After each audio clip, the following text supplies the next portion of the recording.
तरफ इस समय की बड़ी खबर, ममता बनर्जी ने बड़ा आरोप लगा दिया है। इंतजार कर रहे हैं हम ममता बनर्जी के बयान का, लेकिन ममता बनर्जी ने जो बड़ा आरोप लगाया है वो हम आपको बता दें।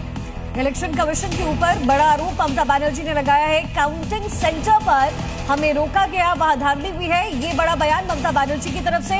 तो वार पलटवार का दौर शुरू हो गया है। काउंटिंग सेंटर पर हमें रोका जा रहा है, ये ममता बनर्जी कह रही है। ये कभी संभव नहीं हो सकता क्योंकि तो कांग्रेस सीपीआई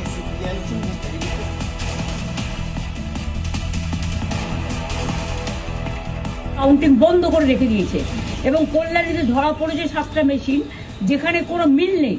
এটা টোটাল ফোর্সফুলি সেন্ট্রাল ফোর্সকে দিয়ে চারিদিকে তৃণমূল কংগ্রেসের উপর অত্যাচার করছে, অফিস ভাঙছে, জোর করে দখল করছে।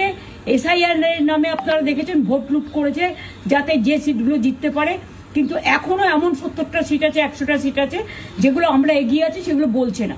টোটালটাই মিথ্যে নিউজ খাওয়াচ্ছে। আগে ডিআইসিও এই খবরগুলো দিত, কিন্তু তাকে কালকে চেঞ্জ করে দেওয়া হয়েছে।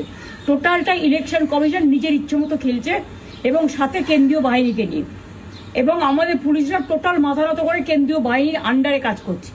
সুতরাং আমি সব আমাদের কাউন্টিং এজেন্টদের, আমাদের সমস্ত পার্টির কর্মীদের বলবো, অত মন খারাপ করার কারণ নেই। আমি বলেছিলাম সূর্যাস্তের পরে আপনারা জিতবেন। 3 রাউন্ড 4 রাউন্ড কাউন্ট হলেও এটা 14 রাউন্ড থেকে 18 রাউন্ড কাউন্ট হয়, তখন আপনারা জিতবেন। Wait and see, watch. আমরা সবাই আপনাদের সাথে আছি, আপনারা কেউ ভয় পাবেন না, নিশ্চিন্তে থাকুন। আবার বাঘের বাচ্চার মতো লড়াই করে যাব। সবাইকে নমস্কার জানিয়ে বলছি, প্লিজ দয়া করে কেউ কাউন্টিং এজেন্টরা এবং প্রার্থী ক্যান্ডিডেটরা তারা ভোটিং এলাকা ছেড়ে আসবেন না। স্ট্রং রুমে যেখানে কাউন্টিং হচ্ছে, মানে সেন্টারে, সেখান ছেড়ে কেউ আসবেন না। এটা বিজেপির প্ল্যান। প্রথম 2-3 রাউন্ডে আমি কালকে থেকেই বলছি যে ওদেরগুলো আগে দেখাবে, আমাদেরগুলো পরে দেখাবে। এবং অনেক জায়গায় 2-3 রাউন্ড কাউন্টিং করার পরে প্রায় 100টা জায়গায় কাউন্টিং বন্ধ করে রেখে দিয়েছে। এবং কল্যাণীতে ধরা পড়েছে 7টা মেশিন, যেখানে কোনো মিল নেই। এটা টোটাল ফোর্সফুলি সেন্ট্রাল ফোর্সকে দিয়ে চারিদিকে তৃণমূল কংগ্রেসের উপর অত্যাচার করছে, অফিস ভাঙছে, জোর করে দখল করছে। এসআইআর এর নামে আপনারা দেখেছেন ভোট লুট করেছে যাতে যে সিটগুলো জিততে পারে। কিন্তু এখনো এমন 70টা সিট আছে, 100টা সিট আছে যেগুলো আমরা এগিয়ে আছি, সেগুলো বলছে না। টোটালটাই মিথ্যে নিউজ খাওয়াচ্ছে।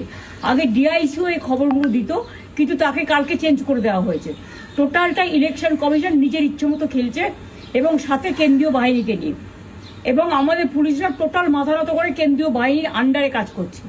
সুতরাং আমি সব আমাদের কাউন্টিং এজেন্টদের, আমাদের সমস্ত পার্টির কর্মীদের বলবো, অত মন খারাপ করার কারণ নেই।